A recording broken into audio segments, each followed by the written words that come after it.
Vai ser uma série de ações que você faz, digamos, pensando, né? Isso. Chega um momento em que aquilo se torna uma extensão do seu corpo. Você se comunica com o instrumento e através do instrumento você comunica com o mundo de uma forma que esse instrumento automóvel ele deixa de existir. É você que se locomove, é você que faz as curvas, é você que cai nos buracos, né? Não é o automóvel, ele já é uma parte do seu ser. Extensão do nosso corpo. Exatamente. Né? É nesse momento, quando a tecnologia, ela por alguma forma, pela experiência, ou pelo fato dela realmente ter sido muito bem projetada, ou pelas duas coisas ao mesmo tempo, ela se incorpora na sua forma de agir sobre o mundo, aí você pode dizer que aquilo é realmente usável. Nós chegamos na meta desejada. A tecnologia, ela está estendendo não o seu movimento, mas ela está estendendo outras capacidades do ser humano, a capacidade dele se comunicar, a capacidade dele guardar informação, estendendo a memória, né? A capacidade dele falar com outras pessoas, dele raciocinar. Então, isso vai ficando cada vez mais natural na medida em que essas interfaces vão ficando mais usáveis. E uma dúvida, usabilidade também está ligado na questão, já que a gente vive cada vez mais no mundo digital, a questão, por exemplo, em sites, a questão da navegabilidade, ou seja, a capacidade que você tem de interagir com aquele site, entender onde que você tem que entrar, para onde que você vai, quais são os processos que você tem que seguir, isso é chamado navegabilidade. A usabilidade tem relação com a navegabilidade? Sim, a gente costuma dizer que a usabilidade é como se fosse um guarda-chuva. É uma característica de qualidade que passa por todos esses aspectos. Então, num site, essa questão da navegabilidade é super importante, você conseguir clicar nas coisas e fazer o seu caminho através dessa navegação. E um outro conceito que é super importante é o que a gente chama de encontrabilidade. Muitas vezes os sites eles são portais de informação, eles têm alguma informação lá dentro que nos interessa e é muito importante que a gente consiga localizar essa informação, além de conseguir navegar de forma confortável. Não, a gente vê casos achar assim, o que a gente terríveis, quer. né? Por exemplo, às vezes, quantas vezes atire a primeira pedra quem não entrou num site para pegar um telefone ou um endereço de uma empresa e você navegou, foi no mapa do site, foi para cima, foi para baixo, perdeu quase 40 minutos e não conseguiu achar um canal de contato ou só aquele Fale Conosco, que é um formulário, né? E muitas vezes a empresa não quer disponibilizar, né? Então isso já é proposital, não é falta de usabilidade, faz parte do negócio. Ela realmente não quer ser incomodada. E a gente já sabe que empresa assim não quer falar com a gente, eu também não quero falar com ela. Então existe aquela reação da pessoa em relação ao sistema, que é uma relação que é idêntica à relação de uma pessoa com a outra pessoa. Então a usabilidade não só passa pela encontrabilidade, pela navegabilidade, mas por toda essa experiência de simpatia, até mesmo de empatia, que você acaba adquirindo em relação àquela informação que está te apresentando naquele momento. Então ela é uma característica de guarda-chuva, né? Todas essas experiências elas interferem, as objetivas e as emocionais. Okay, o Caetano está me avisando aqui que os internautas nossos que nos assistem já estão participando aí. E temos perguntas, Caetano? Temos perguntas. Eu queria agradecer aqui a participação do Canavarro, do Bader. Temos também aqui o geólogo que acabou de sair, a Taira. E tem o Caio de São Paulo que deixou uma mensagem aqui, uma pergunta para a Lúcia. Lúcia, o Caio de São Paulo pergunta o seguinte: eu gostaria de saber se existem exemplos ou referências de usabilidade a favor de pessoas com necessidades especiais, de terceira idade e com problemas cognitivos. Muita coisa já tem sido feita nesse sentido.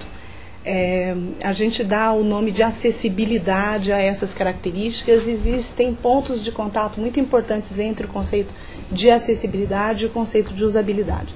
Acessibilidade é a possibilidade de você servir de forma boa, útil, a autonomia dessas pessoas. Quer por melhorias nos sites, nos sistemas, ou por tecnologias específicas que fazem com que essas pessoas tenham a possibilidade de acessar a informação assim como todo mundo tem. E usabilidade também tem a ver com a questão de acessibilidade, porque muitas vezes a gente tem as tecnologias para dar o acesso a essas pessoas, mas é tudo tão difícil que torna quase que impossível que a pessoa, apesar de ter a tecnologia, ela consiga realizar a tarefa que ela quer. Então, existem referências, sim, existem sites interessantes. Uma referência muito importante sobre isso é uma publicação da W3C, que é a WCAG 2.0, WCAG 2.0, existe a tradução desse documento em português, e onde existem as diretrizes para você realizar um projeto adequado a pessoas com deficiência, sejam deficiências de natureza motora, intelectual, visual, auditiva, qualquer uma delas. Esse conjunto de diretrizes aborda todas as deficiências.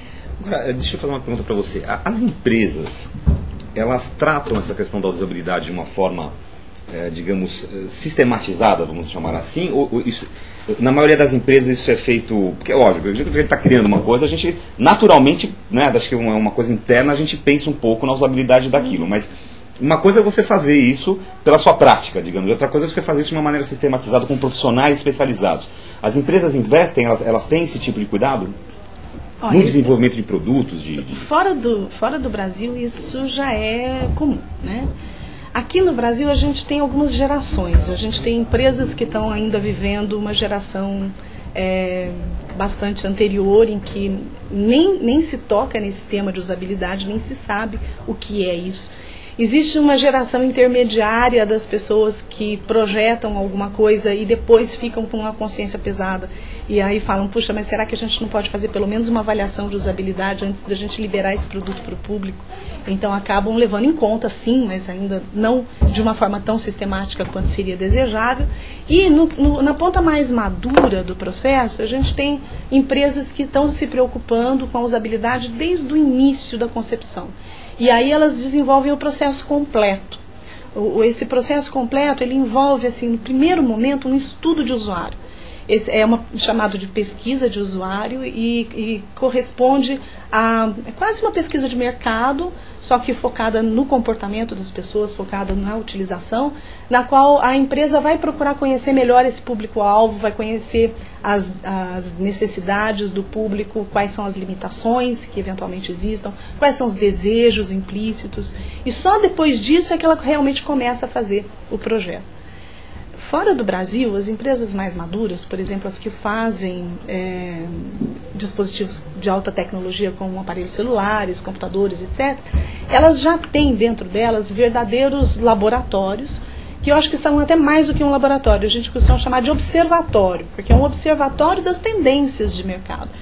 E eles, então, estão acompanhando o uso, estão acompanhando para que direção que as pessoas estão tomando em relação ao uso dos produtos, para que a partir dessa experiência elas possam construir um produto mais e mais adequado. Eles analisam, por exemplo, assim, que eu estou desenvolvendo um produto X, um novo celular, por exemplo. Eles observam no sentido prático mesmo de colocar o produto na mão do usuário e ver como é que ele está interagindo? Com certeza. Eles colocam esse produto na mão do usuário, eles analisam o uso real que as pessoas fazem do produto que já existe e eles colocam na mão do usuário protótipos de coisas que ainda não existem para perceber como que seria esse uso caso aquele produto fosse lançado. Isso permite você atalhar problemas bem cedo no ciclo, né? Você não vai desenvolver um produto que tem algum defeito, que tem algum defeito de usabilidade, alguma coisa que não vai ser muito bem interpretada. Isso faz com que, na hora que o produto saia no campo, ele já está muito mais redondo, ele já vai ser muito mais útil para aquilo que ele tinha sido pensado. No Brasil, algumas empresas estão começando a fazer esse processo de observar sistematicamente a experiência dos seus usuários, que é uma coisa que a gente chama de usabilidade 360 graus, porque ela começa desde o momento em que existe a ideia até o momento em que o usuário fala, eu não quero mais esse produto, vou jogar fora. E aí a gente se pergunta, mas será que ele vai comprar um outro da mesma marca? Né? E aliás é engraçado essa questão da compra de um produto da mesma marca, porque em tudo na nossa vida, na verdade, quando você muda de um produto para o outro, se você troca, por exemplo, de televisão, é um outro controle remoto, são outros controles, ou se você troca de celular, principalmente quando você troca de celular, mesmo de marca de celular, você tem sempre um momento de transição onde você tende a estranhar aquele novo produto, né? E você, algumas vezes você acaba se arrependendo e fala assim, preferia o anterior, ou não, às vezes você acaba se surpreendendo e fala assim, nossa, como isso daqui é muito melhor do que aquele que eu tinha, né? Então, você estava perguntando agora há pouco se a usabilidade estava restrita ao produto, e é interessante observar que nessa hora que você troca de produto, entra em jogo uma questão que a gente costuma dizer que é até mais ampla que a da usabilidade.